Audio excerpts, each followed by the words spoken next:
10번째 시간입니다.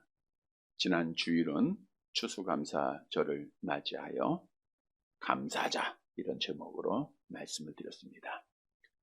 하나님 아버지의 뜻은 범사에 감사하는 겁니다. 그런데 감사하기 위해서는 하나님께서 나에게 베풀어 주신 은혜를 우리가 깨달아야 됩니다. 물론 하나님이 너무나도 많은 은혜를 베풀어 주시죠.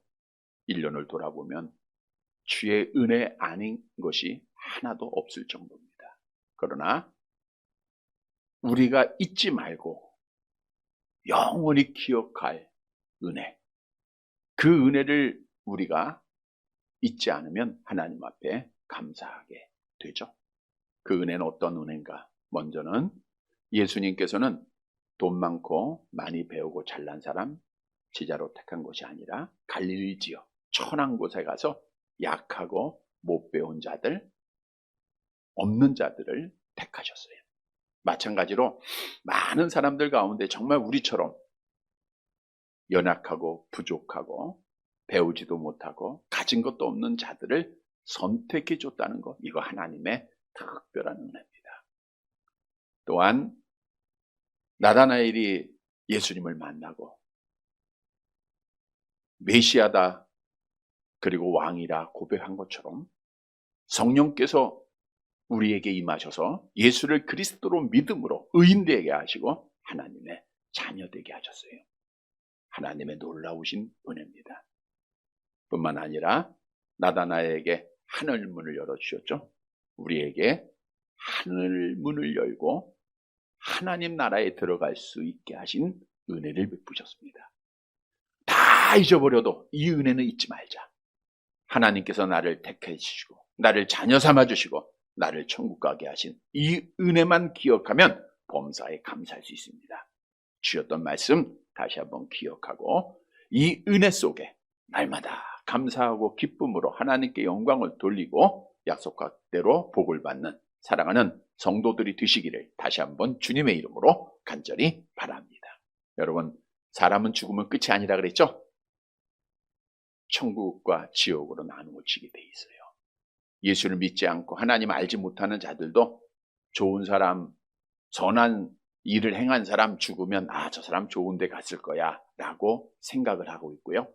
악을 행한 자들은 저 사람 지옥 갔어 이렇게 말을 합니다. 이것은 인간의 본성 속에 천국과 지옥을 다 알고 있다라고 하는 사실이죠.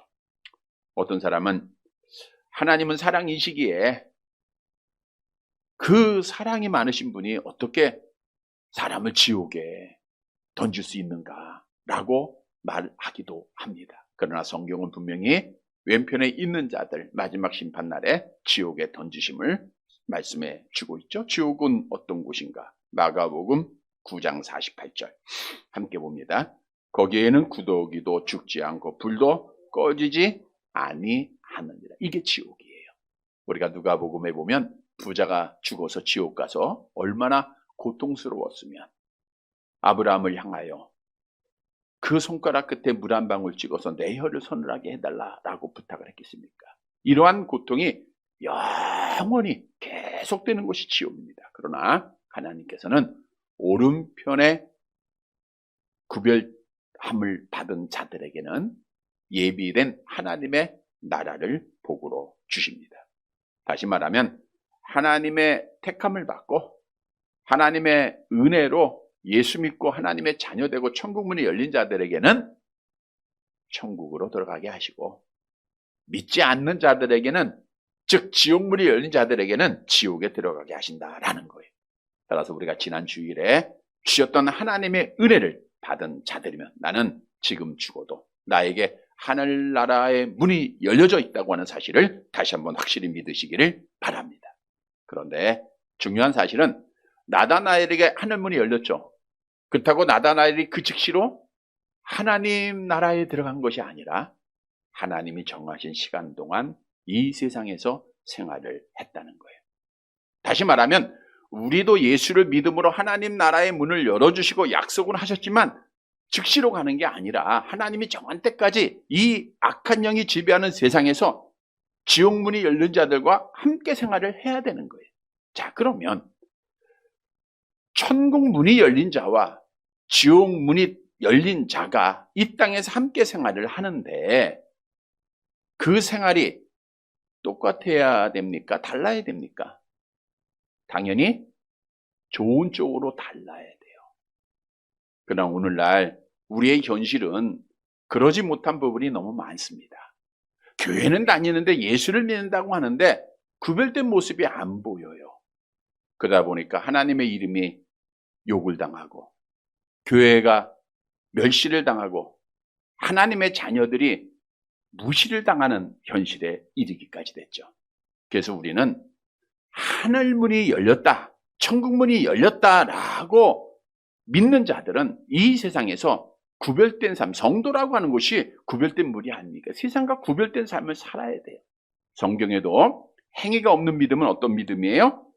야고보서 2장 26절 암송해 봅니다. 영원이 없는 몸이 죽은 것 같이 행함이 없는 믿음은 죽은 것이니라. 그러므로 우리가 예수를 믿음으로 천국문이 열렸다라고 믿는 자들은 이 땅에 사는 동안 하나님이 정하신 시간 속에서 우리가 최선을 다해서 다른 삶을 살아야 돼요. 구별된 삶. 그래야 하나님의 이름이 높여지고 하나님께 영광이 돌려지는 거예요. 오늘 본문은 그러면 어떤 삶을 살아야 할 것인가를 답해주고 있습니다. 따라서 오늘 말씀을 통해서 내가 천국문이 열렸다는 것을 확신한 성도라는 사실을 다시 한번 기억하고 천국문이 열린 자의 삶으로 우리 하나님께 영광을 돌리고 믿음을 잘 지켜서 복을 받는 살아가는 성도들이 되시기를 간절히 바랍니다.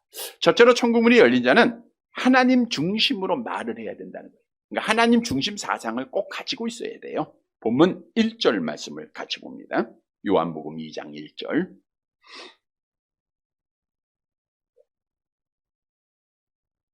같이 봅니다. 사흘째 되던 날 갈릴리 가나에 혼례가 있어 예수의 어머니도 거기 계시고, 사도 요한이 요한복음을 기록할 당시가 약 주후 80년에서 90년 사이입니다. 그러니까 예수님께서 죽으시고 하나님 나라로 가신 지 50년이 훨씬 넘은 시간이에요. 그러다 보니까 예수님과 함께 거했던 자들은 다 세상을 떠난 시점이에요. 그러니까 예수님의 사역을 직접 봤던 자들은 예수님이 어떤 분이라고 하는 사실을 그들이 다 보고 확인을 했어요. 그러나 그의 후손들은 예수님이 이런 분이었어, 이런 분이 나타났어, 이런 의뢰에서 많은 기적을 행했어요, 수많은 말들을 하지만 그 말에 대한 신뢰가 점점 적어지고 예수를 믿지 않게 돼 있는 현실입니다. 따라서 사도 요한은 직접 자기가 경험하고 체험한 예수님에 대해서 좀 더 확실하게 말하기 위하여 시간, 장소를 정확하게 말씀해주고 있다는 것, 역사적인 사실이라는 것을 증언하고 있는 거죠. 그래서 오늘도 본문 말씀을 시작하면서 사흘째 되는 날 이렇게 말하고 있어요. 여기서 사흘째 되는 날이라는 것은 1장과 연결이 되지 않습니까? 1장 마지막 사건이 뭐예요? 예수님께서 이제 빌립과 나다나엘을 제자로 삼으신, 그리고 이틀이 지나 제3일째 되는 날이다, 그런 뜻이죠. 그 3일째 되는 날에 갈릴리 지역 가나라고 하는 곳에 혼례가 있었습니다. 여기서 혼례라고 하는 것은 결혼잔치입니다. 결혼잔치인데 거기에 누가 계셨어요? 예수의 어머니가 계셨다. 근데 여기서 계셨다라고 하는 원문에 보면 미완료 시제가 사용되어졌는데 이 뜻은 처음부터 계셨고 지금도 계시고 끝날까지도 있다라는 그런 뜻이거든요. 자, 당시에 유대인의 혼례는 잔치는 7일 동안 거행이 됩니다. 근데 예수의 어머니가 첫날부터 7일 동안 그 집에 머물렀다는 것은 그 집과 가까운 친척이었다고 하는 사실을 증언해주고 있는 겁니다. 자, 그런데 여기서 중요한 사실이 있어요. 사도 요한이 뭐라고 표현했어요? 예수의 어머니. 잘 보세요. 누구의 어머니예요? 예수의 어머니. 그럼 사도 요한이 예수의 어머니의 이름을 몰랐을까요? 사도 요한은 예수의 어머니가 이모예요. 그러다 보니까 당연히 마리아라고 하는 이름을 알죠. 그럼에도 불구하고 거기에 마리아가 있었다라고 말하지 않고 누구의 어머니? 예수의 어머니가 계셨다. 이 말은 뭘 의미할까요? 사도 요한은 지금 누구를 강조하고 있는 거예요? 예수를 강조하고 있는 거예요. 예수님의 어머니였다. 마리아가 아니라 예수님의 어머니였다, 그 뜻이에요. 자, 우리가 예를 들어보면 우리나라 야구 역사에 부자가 MVP를 받은 사람이 한 사람이 있어요. 한 가정이 있는데 기아 타이거스의 이종범이라는 선수가 정말 훌륭한 선수입니다. 네. 그런데 그의 아들 이정우라고 하는 선수가 있어요. 근데 이정우 선수가 뭐 고등학교를 졸업하고 또 프로팀에 와서 지금의 키움 구단에 있는데 거기에 있을 때는 처음에는 다 누구의 아들이에요? 이종범의 아들. 누가 중심이에요? 이종범이라는 사람이 중심이에요. 왜? 너무너무 잘했으니까. 또 이종범 시대 사람들은 이종범밖에 기억이 안 나요. 그의 아들이에요. 그러나 지금 이정우라는 선수가 너무너무 잘해요. 그러니까 젊은이들은 지금 이종범은 누구의 아버지예요? 이정우의 아버지. 이렇게 되는 거예요. 뭐 이런 예들이 많죠. 그러니까 누구에게 중심을 가지고 말을 하느냐, 이게 중요한 거예요. 근데 오늘 사도 요한은 예수의 어머니라고 말한 것은 예수님이 중심이 되었고 또 예수님이 중심이 되는 사역이 시작됐다라고 하는 사실을 말하고 있는 거예요. 여러분, 우리에게 주는 교훈입니다. 하나님 나라가 열린 사도 요한. 사도 요한은 하나님의 나라가 열렸잖아요. 그는 모든 일을 말할 때 오직 누구를 중심으로? 예수님을 중심으로, 하나님 중심으로 말했다는 거예요. 하나님이 주인 되어 있다는 거예요. 여러분, 우리 장로교의 기본 원리는 두 가지예요. 하나님 중심, 성경 중심입니다. 하나님 중심 사상이라는 것은 모든 현상 배후에 하나님이 임재하시고 인식하시고 발생하는 모든 일들이 하나님이 행하신다라고 하는 하나님의 섭리를 받아들이는 거예요. 내가 잘나서 내가 생활하는 것이 아니라 하나님이 하신다는 거예요. 하나님이 하신다. 자, 예를 들어보면 알메니안주의는 인본주의입니다. 이들은 성경을 어떻게 해석하냐 하면 구원이 하나님이 손을 내렸을 때 내가 잡아야 되는 거예요. 그러니까 구원은 자기가 노력해서 이루어가는 겁니다. 열심히 신앙생활 해야 되고 열심히 달려야 되고, 그래서 성경을 이렇게 해석을 하죠. 빌립보서 2장 12절을 볼까요? 빌립보서 2장 12절 같이 봅니다. 그러므로 나의 사랑하는 자들아, 너희가 나 있을 때뿐 아니라 더욱 지금 나 없을 때에도 항상 복종하여 두렵고 떨림으로 너희 구원을 이루라. 누가 이루어요? 내가 이루라는 거예요. 그러니까 두렵고 떨림으로 하나님 앞에 예배드리고 구원을 내가 이룬다라고 생각을 하는 게 알미니안주의자들이에요. 그러나 우리 칼빈주의, 하나님 중심 사상을 가진 자들은 그 다음 절을 보죠. 빌립보서 2장 13절을 보세요. 같이 봅니다. 너희 안에서 행하시는 이시는, 예, 됐어요. 너희 안에 행하시는 이시는 누구예요? 하나님이에요. 두렵고 떨림으로 구원을 이루는 것은 내가 아니라 누가 하게 하시는 거예요? 하나님이 하신다, 그거예요. 따라서 하나님 중심 신앙을 가진 자들은 결코 자신의 공로를 만들지 않습니다. 오직 하나님 중심으로 하나님께만 영광 돌리는 거예요. 여러분, 내가 지금 누구를 중심으로, 누구를 주인으로 모시고 사는가? 이거는 내 말을 자세히 살펴보면 누구나 알 수 있습니다. 왜냐? 말은 어디에서 나와요? 마음에서 나오는데 내 마음의 중심이 누가 주인되어 있느냐예요. 예를 들어 보면 부모가 잘난 사람은 누구 앞에 소개할 때 나를 누구라고 소개해요? 누구 아무개의 아들입니다. 아무개의 아들입니다. 또 자식이 잘난 사람은 내가 누구누구의 아버지입니다. 누구의 어머니입니다. 또 자기 자신이 잘난 사람은 내가라고 하는 말을 많이 사용해요. 여러분들이 어떤 사람과 대화를 통해서 내가 하는 사람들 있죠? 정말 많습니다. 믿는 사람들 중에서도 많아요. 내가 이렇게 말했고, 내가 이렇게 생각했고, 내가 이렇게 행하였고, 그래서 이렇게 잘된 거고, 자기 중심적인 신앙생활을 가진 사람은 자기라는 말, 나라는 말을 많이 해요. 그러나 하나님이 주인 되어 있는 자들은 어떤 말을 할까요? 누가 먼저 나와요? 하나님이 하셨다.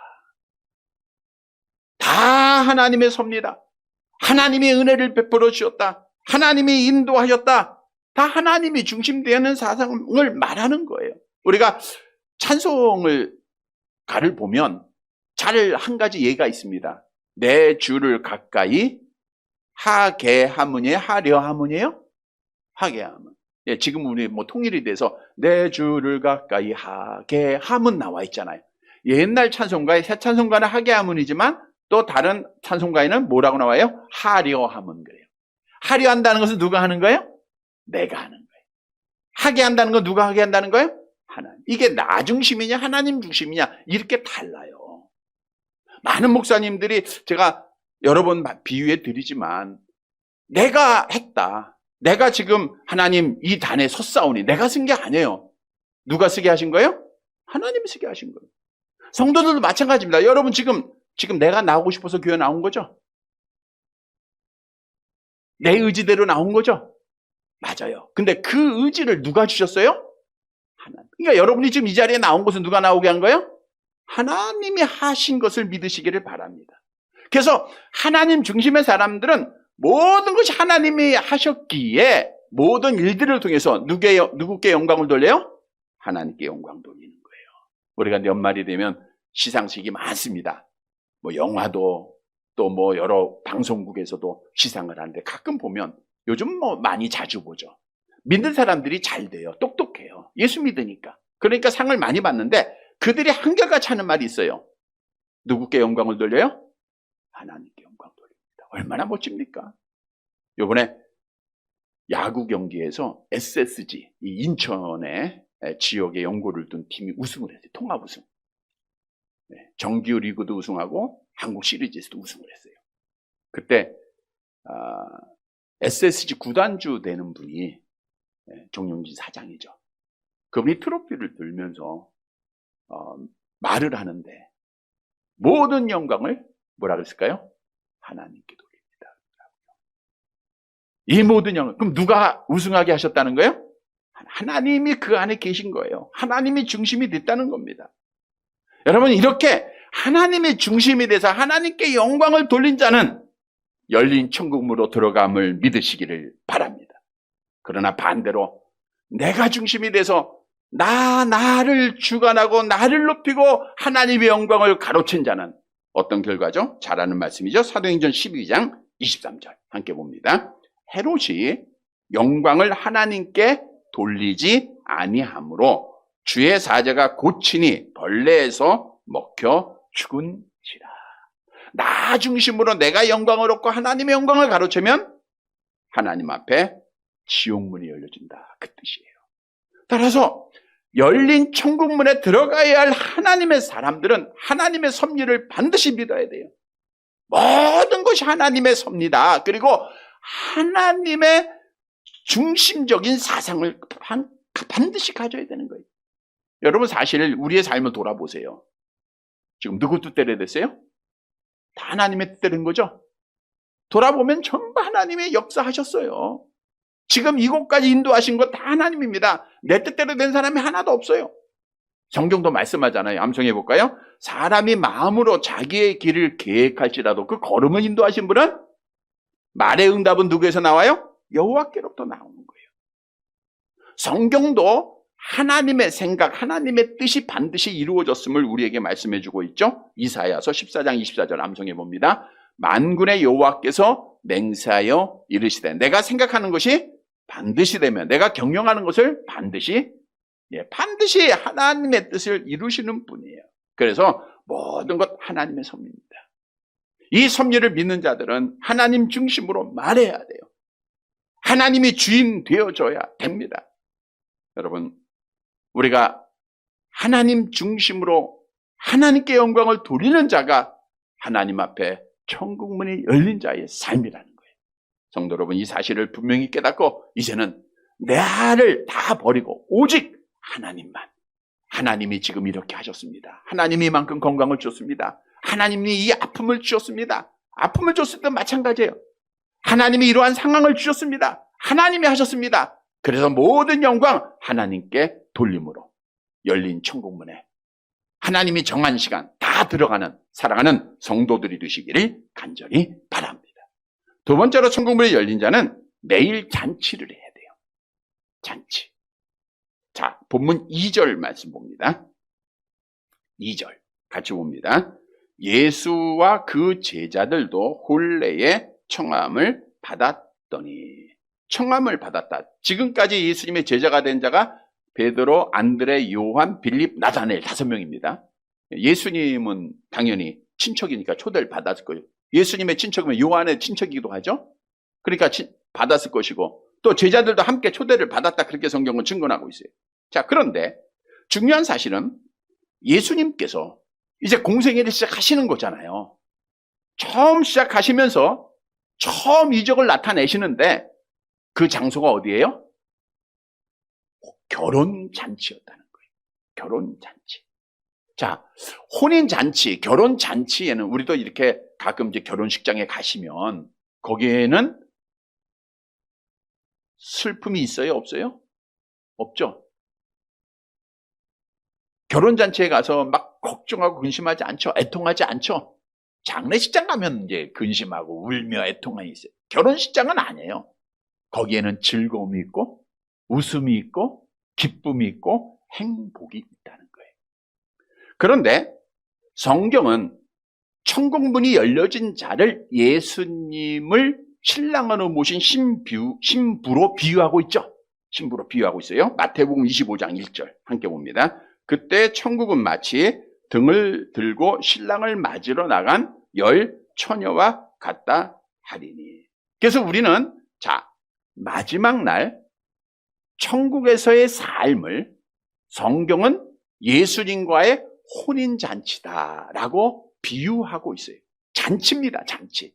그래서 이 마지막 날 혼인잔치에 참여하는 자가 복이 있다라고 증언하고 있죠. 요한계시록 19장 9절입니다. 함께 봅니다. 천사가 내게 말하기를 기록하라. 어린 양의 혼인잔치에 청함을 받은 자들은 복이 있도다.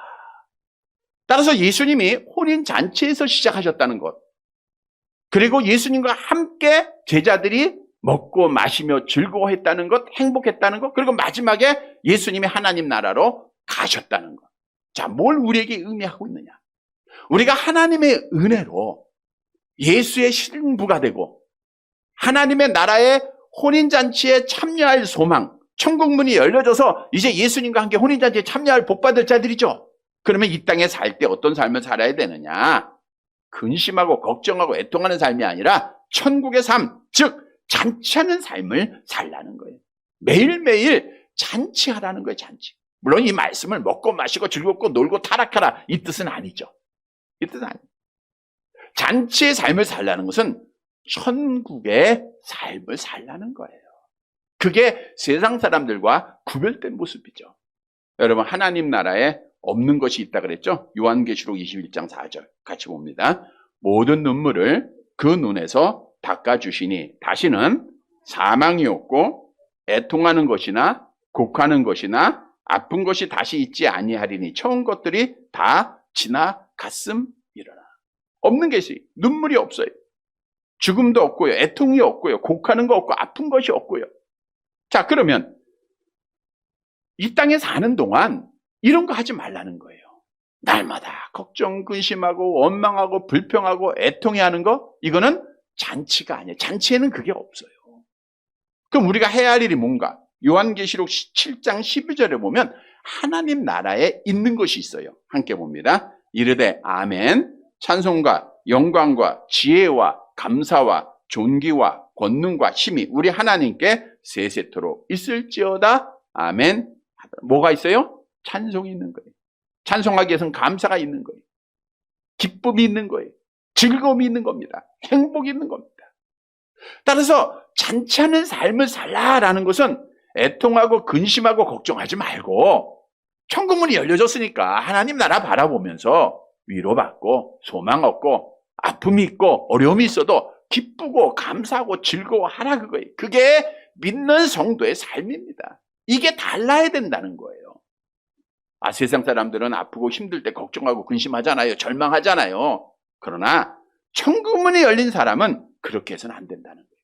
자, 그러면 이 괴로움이 많은 이 세상, 아픔이 많고 병이 많은 이 세상에서 어떻게 우리가 천국의 삶을 살 수 있을까? 로마서 14장 17절 이렇게 말씀하고 있죠. 로마서 14장 17절 같이 봅니다. 하나님의 나라는 먹는 것과 마시는 것이 아니요 오직 성령 안에 있는 의와 평강과 희락이라. 하나님의 나라는 우리 안에 있는 거예요. 우리 안에 성령님이 계시면 걱정, 근심, 불평, 원망 다 물러가요. 그 자리에 의와 평강과 희락이 자리에. 그게 뭐예요? 천국이에요. 그게 천국 잔치입니다. 그 잔치예요. 여러분, 성령의 지배를 받으면 우리가 맺는 9가지 열매가 있죠? 볼까요? 시작. 사랑, 희락, 화평, 오래 참음, 자비, 양성, 충성, 온유, 절제. 이게 다 천국에 있는 거예요. 천국. 성령의 지배를 받으면 이러한 열매를 맺는 거예요. 천국의 삶을 살아가는 겁니다. 양보하는 겁니다. 먼저 인사하는 겁니다. 사랑하는 겁니다. 안아주는 겁니다. 이해하는 겁니다. 그게 천국이에요. 여러분, 그래서 천국 문이 열린 자들은 성경에 범사에 감사하라 했지만 또한 항상 뭐하라 그랬어요? 기뻐하라 그랬잖아요. 빌립보서 4장 4절 함께 봅니다. 주 안에서 항상 기뻐하라. 내가 다시 말하노니 기뻐하라. 그래서 늘 기뻐하면 그게 천국 혼인 잔치예요. 우리는 하나님의 은혜로 천국 문이 열린 줄 믿으시기를 바랍니다. 그러면 우리는 이 땅에 사는 동안 뭘 연습해야 돼요? 천국을 연습해야 돼요. 잔치해야 돼요. 천국에는 잔치니까. 매일매일 하나님과 함께 거하면서 늘 찬양하고 감사하고 기뻐하는 자리니까. 이렇게 생활하는 자가 마지막 날 열릴 천국문에 들어가서 혼인잔치에 참여하게 되는 거예요. 그러니까 어렵고 힘들어도 아프고 고통스러운 일이 있어도 우리는 늘 잔치해야 돼요. 왜? 천국문이 열려 있으니까. 하나님의 나라 바라보면서 그 나라에서 즐겁게 하나님과 함께 살 것을 소망하면서 기뻐하고 감사해야 돼요. 성도 여러분, 오늘 본문 보면 예수님이 어디에서 시작했어요? 잔치집에서 시작했어요. 그리고 지금 어디 끝날이 어디예요? 잔치예요. 마찬가지입니다. 우리 믿는 성도들은 따라서 늘 잔치하는 삶을 살아야 돼요. 매일매일 삶 속에서 악한 영이 우리에게 지옥을 자꾸만 가져다 줍니다. 그때 다 예수님의 이름으로 물리치고 잔치하는 삶을 살다가 마지막 날 천국에서 영원히 우리 주님과 함께 신랑 되신 예수님과 함께 잔치에 참여하는 사랑하는 성도들이 되시기를 간절히 바랍니다. 세 번째로는 천국문이 열린 자는 나의 부족함을 고백하고 여호와 앞에 나와야 돼요. 우리 주님 의지해야 됩니다. 본문 3절 말씀을 보도록 할게요. 3절.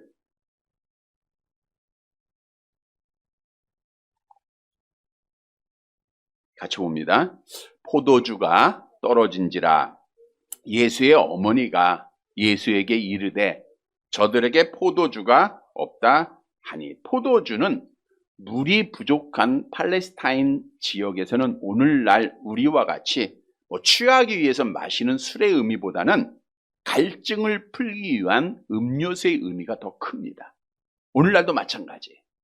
포도주를 마시는 것이 갈증을 위한, 풀기 위한 그러한 것을 그들이 마셔요. 또한 포도주는 이 잔치에 흥을 돋우는데 꼭 필요한 필수품이었어요. 그런데 당연히 잔치하는 사람이 초대한 사람들을 위해서 준비를 했겠죠. 근데 그보다 많은 사람이 왔나 봐요. 그러니까 잔치 중에 포도주가 떨어진 거예요. 흥이 넘쳐야 되고 기쁨이 넘쳐야 할 그 자리가 포도주로 인해서 즐거움이 사라져야 할 처지. 정말 즐거운 잔치가 불행한 잔치로 변화되는 그 처지에 놓인 거예요. 그때 예수님께서 그 어머니가 예수님에게 이런 말을 합니다. 저들에게 포도주가 없다. 포도주가 없다. 물론 마리아는 당시에 어떤 문제가 생기면 예수님의 친척이라고 했잖아요. 마다들한테. 이때는 이제 이미 그의 남편이 죽은 것으로 우리가 성경에서 보고 있고요. 다음 주도 나오겠지만 그러니까 큰아들이 예수님이니까 큰아들에게 말하는 것이 자연스러운 일이에요. 포도주가 떨어졌네. 그러나 마리아가 예수님 자기 아들에게 말한 것은 그 이상의 뜻을 가지고 있습니다.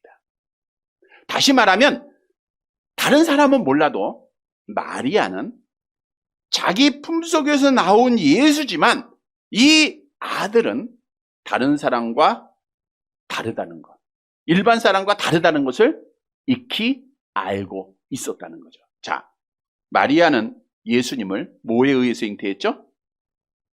성령에 의해서 잉태. 누구만 알아요? 마리아하고 요셉은 알잖아요.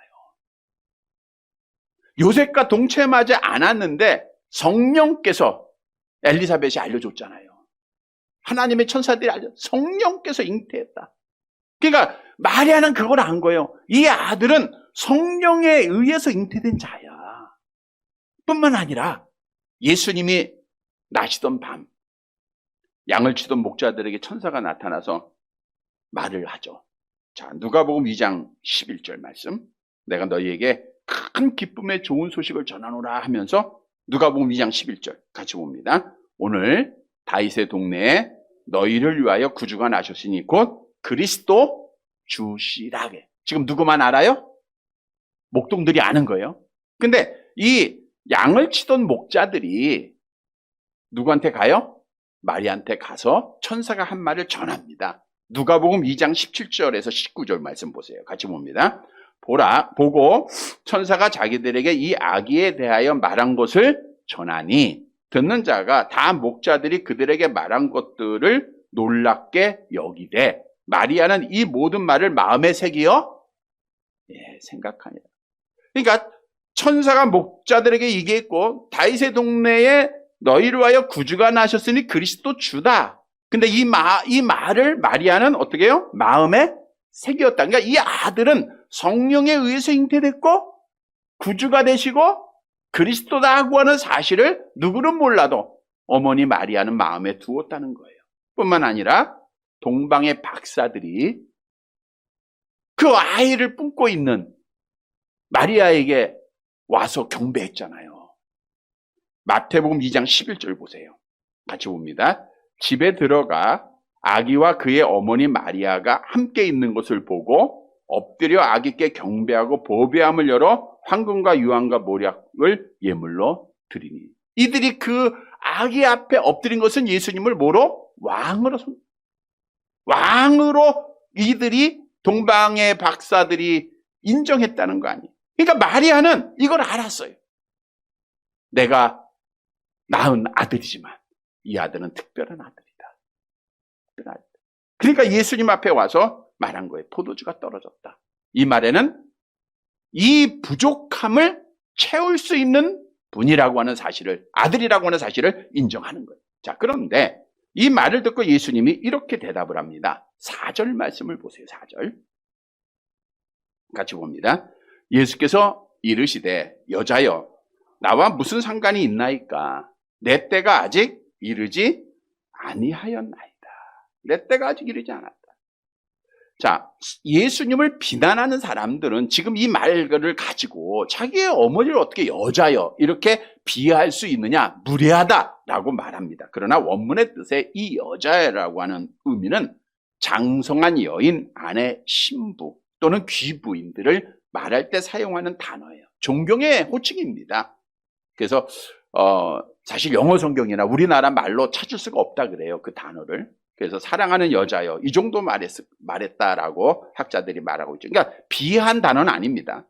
자, 그런데 그 다음 말 뭐라 그랬어요? 나와 무슨 상관이 있느냐? 나와 무슨 상관이 있느냐?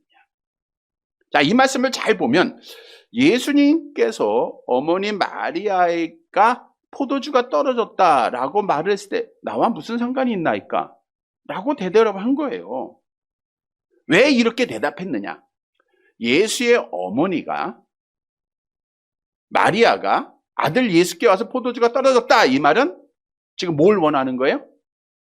포도주를 어떻든 떨어진 포도주를 채워달라 또는 만들어달라. 이 문제 해결해달라라고 하는 목적이잖아요. 목적. 자, 예수님이 이 땅에 오신 목적은 우리가 표적과 이적이 다 마찬가지입니다. 표적과 이적이 예수님이 보이신 목적은 뭐예요? 병을 고치기 위한 게 아니죠. 물이 포도주로 만들기 위해서가 오신 게 아니죠. 뭘 나타나시기 위해서요? 자신이 메시아라고 하는 사실을 증언하기 위해서 오신 거 아니에요. 근데 마리아가 원한 것은 포도주 문제 해결해 달라는 거예요. 문제 해결. 그러니까 예수님의 목적과 다르잖아요. 예수님은 이것을 통해서 자신이 메시아라고 하는 사실을 증언해야 되는데 예수의 어머니가 요구하는 것과 달라요. 그러다 보니까 나와 무슨 상관이 있나이까 이렇게 말한 거예요. 다시 말하면 예수님이 메시아이심을 증언하기 위해서 포도주가 떨어졌다 그 뜻이에요. 자, 그리고 말씀합니다. 내 때가 아직 이르지 아니하였나이다. 내 때라고 하는 것은 하나님이 정하신 때예요. 십자가에 죽으시고 부활하시고 승천하시는 그 구원을 완성할 그 때를 말해요. 그때는 아직 이르지 않았어요. 그러나 그 때를 위해서 이 다음에 보면 예수님이 포도주를 만들어 주시잖아요. 자신이 메시아라고 하는 사실을 증언하고 이적을 베풀어 주셨다는 거예요. 즉 예수의 어머니가 어떤 목적이든 예수님 앞에 나온 거예요. 그리고 뭐라고 고백해요? 포도주가 떨어졌다. 있는 그대로 나와서 고백을 해요. 그래서 결국 하나님의 기적이 일어나는 거예요. 자, 이 말씀은 뭘 의미하느냐? 천국문이 열린 자들은 이 세상 사는 동안 나의 부족함을 고백하고 여호와 앞에 나와 여호와를 의지하는 자가 되어야 한다는 거예요. 우리 주님 의지하는 자가 되어야 돼요. 그래야 열린 천국문에 들어가게 되는 거예요. 자, 자기의 부족함을 깨닫지 못하면 여호와 앞에 못 나옵니다. 아, 나 부자야. 나 있는 거 다 있어. 나 능력 있어. 절대 기도 안 합니다. 이스라엘 백성들은 포도주가 떨어졌어요. 하나님을 신앙하는 믿음이 다 떨어졌어요. 그래서 하나님이 선자를 보냅니다. 야, 너희들 포도주 떨어졌어. 알려주기까지 해요. 그러면 너희들 멸망받아. 너희 죽어. 너희 지옥 가야 돼. 근데 거짓 선지자들은 아니야, 우리 안 죽어. 우리 안 죽어.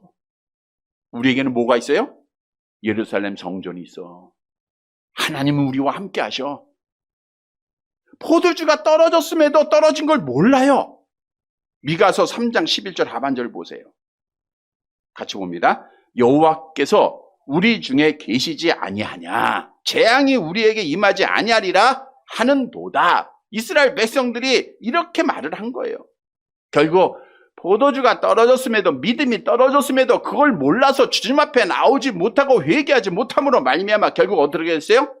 지옥문에 들어가잖아요. 열린 지옥문에 들어가는 거예요. 바리새인들은 자기들은 포도주가 많다고 생각해요. 그래서 하나님 앞에 나올 때 우리 일주일에 2번씩 금식하고 하나님 앞에 11조 드리고 내가 구제도 하고 선행도 하고 자기 의를 나서와요. 그러나 세리는 포도주가 떨어진 걸 알아요. 하나님, 나는 죄인입니다. 누가복음 18장 13절 같이 봅니다. 세리는 멀리 서서 감히 눈을 들어 하늘을 쳐다보지도 못하고 다만 가슴을 치며 이르되 하나님 불쌍히 여기서 나는 죄인으로서이다. 자기 포도주가 떨어진 걸 알아요. 우리 예수님이 바리새인과 서기관들에게는 화 있을진저 지옥 문을 열어주셨고 세리에게는 천국 문을 열어주신 거예요. 따라서 나의 포도주가 떨어진 것, 내가 부족한 것을 알아야 됩니다. 성경은 자신의 포도주가 떨어진 자들이 여호와 앞에 나와서 능력 받아서 하나님 나라에 들어갔음을 우리에게 수없이 증거하고 있어요. 모세가 하나님 앞에 명령을 받아요. 너희가 일어나서 이스라엘 백성들 구원하라는 거예요. 출애굽기 4장 14절에 보니까 자기의 부족함을 고백해요. 포도주가 떨어졌으면 나는 입이 둔해서 뻣뻣하고 혀가 둔한 자래요. 말할 수도 없어요. 갈 수가 없습니다. 하나님이 함께 하세요. 누가 사람의 입을 지었느냐? 누가 벙어리나 귀머거리나 눈 밝은 자나 소경이 되게 하느냐? 나 여호와가 아니냐? 에레미야 선지자가 하나님 앞에 사명받고 여호와 앞에 부족함을 고백합니다. 나는 아이라 말할 줄 모릅니다. 하나님이 능력을 주세요. 천국문에 들어가는 거예요. 12년 동안이나 혈류병으로 고생했던 여인이 포도주가 떨어졌음을 알고 예수님 앞에 나와서 옷자락을 붙잡아요. 하나님께서 그에게 복을 줬어요. 여러분, 누구라도 나의 부족함 고백하고 여호와 앞에 나오기만 하면 사는 줄 믿으시기를 바랍니다. 아모스 5장 4절 보세요. 같이 봅니다. 여호와께서 이스라엘 족속에게 이와 같이 말씀하시기를 너희는 나를 찾으라 그리하면 살리라. 나를 찾으라 그리하면 살리라. 누가 찾을 수 있어요? 부족함을 고백하는 자가 찾는 거예요.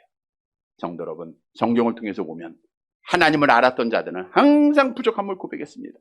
나는 죄인입니다. 나는 티끌과 같습니다. 나는 죽어야 마땅합니다. 나는 죄인 중에 깊습니다. 이런 자들이 여호와를 찾았고 여호와를 만났고 여호와의 능력을 받고 결국 절 열린 천국문에 들어갔다는 거예요. 우리도 이 말씀 꼭 기억하고 나가 포도주가 떨어졌다. 우리 주님 앞에 속일 게 없잖아요. 숨길 게 없잖아요. 우리 두 손 들고 항상 하나님 앞에 하나님 난 죄인입니다. 나는 부족합니다. 여호와 앞에 나와서 주를 의지함으로 열린 천국문에 들어가는 성도들이 되시기를 간절히 바랍니다. 말씀을 정리해 드립니다. 하나님께서는 절대적인 주권을 가지시고 사랑으로 우리를 선택하셨죠. 하나님의 자녀가 되게 하셨죠. 그리고 천국문을 열어주셨어요. 근데 우리는 지금 천국 가는 게 아니라 언제 가야 돼요? 하나님이 불러야 가죠. 하나님 불러야. 근데 하나님이 일찍 부르실 것 같지는 않은 것 같아요. 우리 권사님들 보니까 이제 100세가 멀지 않았어요. 100세가. 네. 어떻든 하나님이 부르시는 순간까지 우리는 이 세상 살아야 돼요. 이 세상에는 지옥문이 열린 자가 있고 천국문이 열린 자 같이 생활하는 거예요. 여러분 우리 똑같이 생활하면 안 됩니다. 달라야 돼요. 구별함을 받아야 돼요. 그래야 하나님의 이름이 높여지고 하나님 앞에 영광이 되는 거예요. 성도 여러분, 그러면 열린 천국문 들어갈 자, 천국문이 약속된 자들은 어떤 삶을 살아야 되는가? 먼저는 어떤 삶을 해야 돼요? 하나님 중심으로 말을 해야 돼요. 그 말은 내 안에 누가 있어야 돼요? 우리 주님이 있어야 됩니다. 내가 한 게 아니라 전부 하나님이 하신 거예요. 하나님 앞에 영광 돌려야 돼요. 두 번째로는 매일매일 잔치를 해야 돼요. 악한 영은 지옥을 경험하게 하지만 성령은 천국을 경험하게 합니다. 성령 안에서 늘 천국의 삶을 살아가야 돼요. 그리고 나의 부족함을 깨닫고 포도도 떨어졌음을 깨닫고 하나님을 의지해야 됩니다.